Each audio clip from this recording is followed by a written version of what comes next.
Hey everybody, this is Lorelia, and today I'm going to talk to you about student loans. Now, before I can get into talking to you about student loans, I first want to talk about the types of student loans you may have, because so many people have been asking me, Lorelia, can you talk more about student loans? A lot of people in my community.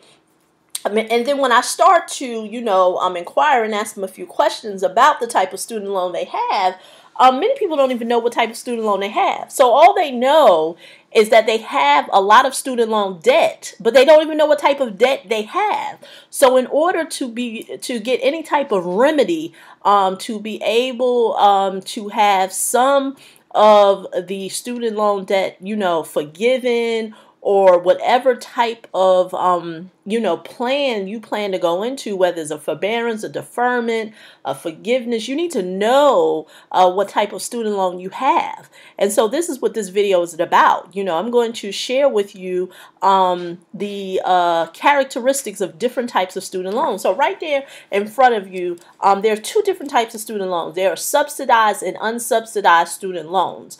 You may have heard another name for them is direct and direct subsidized and direct unsubsidized.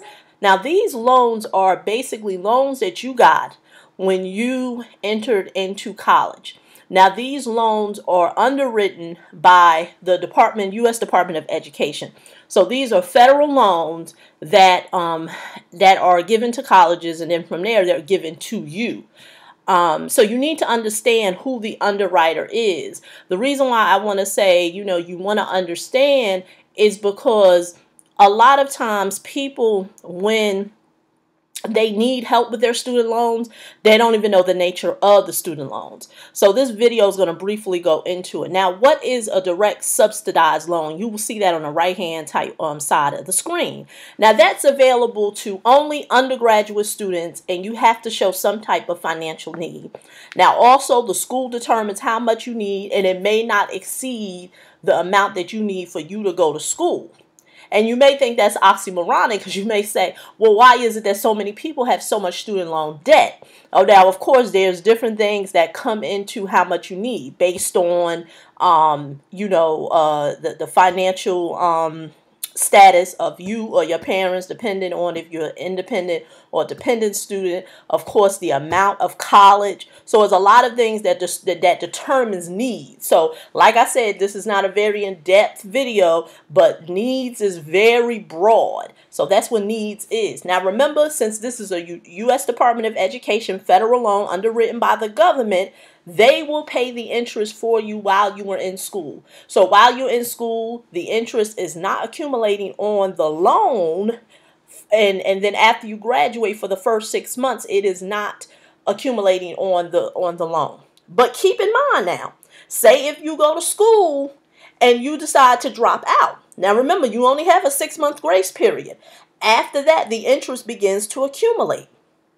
Now also with subsidized loans, if you are in a period of deferment, you're getting, the loans are deferred while after you have graduated, the interest can be paid by the government. Now let's talk about unsubsidized loans. Once again, these are federal loans underwritten by the U.S. Department of Education. They could be given to undergraduate, graduate, and post-degree students. What's post-degree? Law school, medical school, any type of school. If you believe that you need to go to school for some other advanced degree. With these loans, there is no demonstration of financial need. So what that means is, remember I said need is a very broad topic. That is where you can get hammered with a lot of student loan debt, because the need does not need to be demonstrated, meaning your finances are not taken into account, along with how much, the school costs. Now, you may say, well, really, that's awfully oxymoronic. Why would a person want to get more student loan debt than they have? And I said, you'll be very surprised. I remember when I was in college, there were many people who used to get refund checks. And, looking back, a lot of times, people didn't even know what those refund checks were, but it was basically a surplus of aid that was given to you. And then from there, the school dispersed you a check. Now, lo and behold, many people, they go and spend that check. They're not thinking that, okay, 10 years down around line, 20 years down the line, I'm going to need to pay the student loan. So like I said, need is very broad. But when it comes to unsubsidized loans, the need is not a part of it. Once again, the school may determine how much. And another thing with subsidized loans is that the school also looks at the other aid that you have. So it goes back to when I made the example of, you ever been in college, you ever heard of people saying that they got a refund check? Because remember, the school is also going to look at the other type of aid packages that you may have got while you were in school. Now, another thing, a very distinct thing with unsubsidized loans is that the interest accumulates while you are in school. Now, remind you, you're not responsible to pay, but it is accumulating. So keep in mind, with subsidized, the interest is accumulating, and it's paid.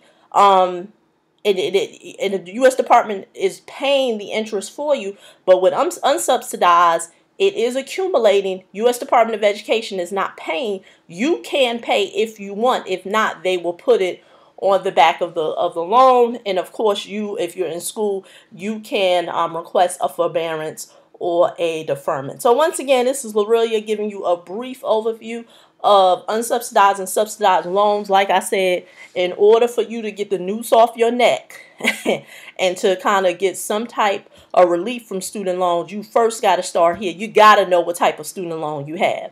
If you don't know what type of student loan you have, well, it's going to be a longer journey for you. So once again, this is Lorelia. I am looking forward to talking to you in the next